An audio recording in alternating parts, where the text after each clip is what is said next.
Alright, well, doing a lot of these preview style videos, and let's be honest, it's hard to preview the Super Bowl without talking about the quarterbacks. So obviously, another Mahomes video is coming. I already kind of made one on his playmaking stuff. But Brock Purdy, gotta talk about him, and what should we expect entering this game against Kansas City? I was trying to think of games that, schemes that are similar to what the Chiefs run, and there isn't, I don't think, a perfect example, as there never is, but one example I did think of is, what you see on the screen against Baltimore, right? The Ravens will blitz a decent amount, and this play a little different than the Steve Spagnuolo blitz, right? The Spagnuolo blitz is usually designed to surprise. The 49ers are in 5 wide here. They have no one around the line of scrimmage, and the Ravens still have 5 defenders right at the line of scrimmage. So feels pretty clear that the Ravens are probably going to blitz again. They could have someone drop back into coverage, but at the very least, you probably know it's man coverage. So for Purdy, he's just going to look for his best matchup.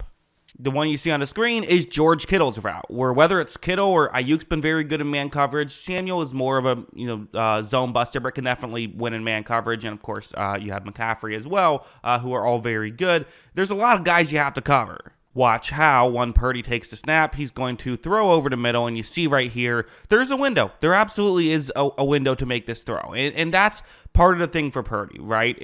And again, people kind of use this as a knock, but at the end of the day, his job is to find the best matchup and put his player in position to succeed, put his receiver in position to succeed. Kittle is his best matchup, so Purdy's doing the right thing by getting the ball over there.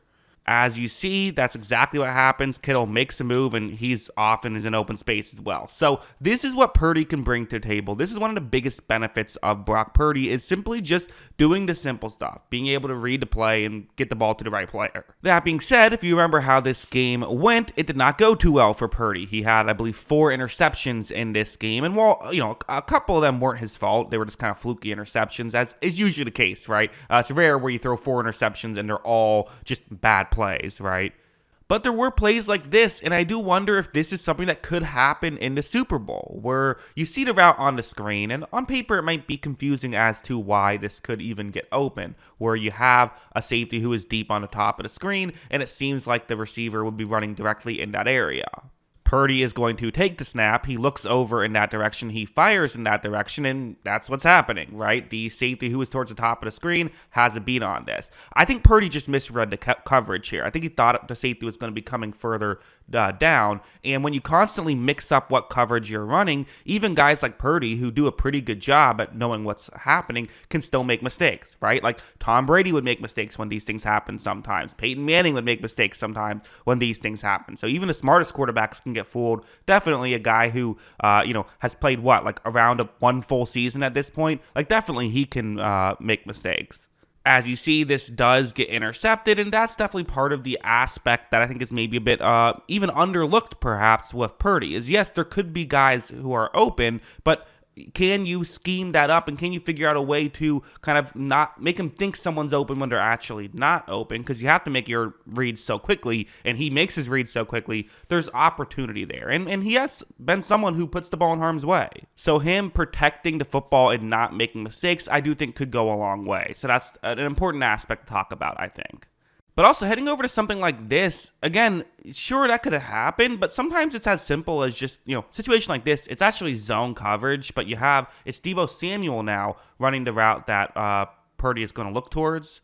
It is worth noting where Samuel is on the field. This is kind of one of those clever Shanahan things of you have Samuel who's in the slot, or excuse me, not in the slot, he's as a halfback right here. So, again, these are the unique things that you're going to have to deal with if you're Kansas City. Look at how when the play begins, you see that you now have a one-on-one matchup, and that's, to me, another interesting aspect, which I made videos on, is who's going to win in these certain one-on-one matchups. But I think Purdy is going to try and give his players a chance. That's what he's kind of done all season. A situation like this, okay, is it open? Well, kind of. There's a window. I mean, the key thing that you can see is Samuel's looking back towards the quarterback, whereas the defender isn't. The defender has his back turned. So Purdy goes with kind of this back shoulder throw, and they're able to pick up a nice little chunk play right there. And that's what Purdy can do. And I do wonder, again, that's kind of, we talk about the quarterback, but football is such a team sport that you have to talk about it all, together. And I think Purdy is going to give his players a chance. And there's definitely opportunities to be had for these talented receivers. But the flip side is for Kansas City, there's opportunities to be had. Usually the 49ers win this, right? And especially when, on plays, Deebo Samuel can be their third or fourth option. I mean, that's how loaded this roster is. Even like Jawan Jennings, who I barely talked about this week, who, he's their fifth option. Like, he can definitely make plays. There's no denying it. But then let's go over to something like this, because if you're a Chiefs fan, you might be saying, well, what, are we just screwed then unless we get turnovers? Because, that does kind of seem to be a little bit of it, right? Where it's almost like the 49ers get yards, but sometimes you can beat them if you can get them to turn the football over. But, I mean, there have been, plays where you can cover them, right? Something like this. Tampa Bay is going to be in man coverage right here. They have two safeties deep. This is, what Steve Spagnuolo likes to do a lot of times is this cover two man. Not sure how often he'll do it in this game because you got to deal with McCaffrey, right? But, that's what Tampa Bay is doing here. And as you see, when Purdy takes the snap, there isn't a great option. No one's really open. And this is what you can hope for if you're, a Chiefs fan, is sometimes the best way to neutralize a quarterback is don't give them a place to throw the football. In fact, that's always the best way to neutralize a quarterback. At the end of the day, I mean, Purdy can use his legs. That is an aspect of his game. But if Purdy is running, you're winning at that point. If he's not throwing the ball down the field to Brandon Ayuk, it is instead scrambling. Yes, he can still beat you there, but it's better than, him throwing the ball for a 50-yard touchdown. What Purdy does here is he throws it to Kittle, who actually an edge rusher was defending him, but the edge rusher came up and made the tackle, and that's the other aspect, right? If you can get Purdy to throw underneath, and then you can run underneath and make the tackle, that is definitely a way that you can find ways to win. I do think Purdy is a good quarterback. I think that, again, the Purdy debate of just how good is a fair debate to have. I think he's a good quarterback. I don't know if I would say he's Patrick Mahomes level quarterback, right? Or Joe Montana or Tom Brady, as he's gotten some comparisons to. I think he has a lot of work to do to get there, but I think he's a good quarterback, very good at reading the play and getting the ball to the right spot, and can make plays, has a very good playmaking aspect as well, which I didn't really talk about that much in this video, but is definitely worth talking about as well.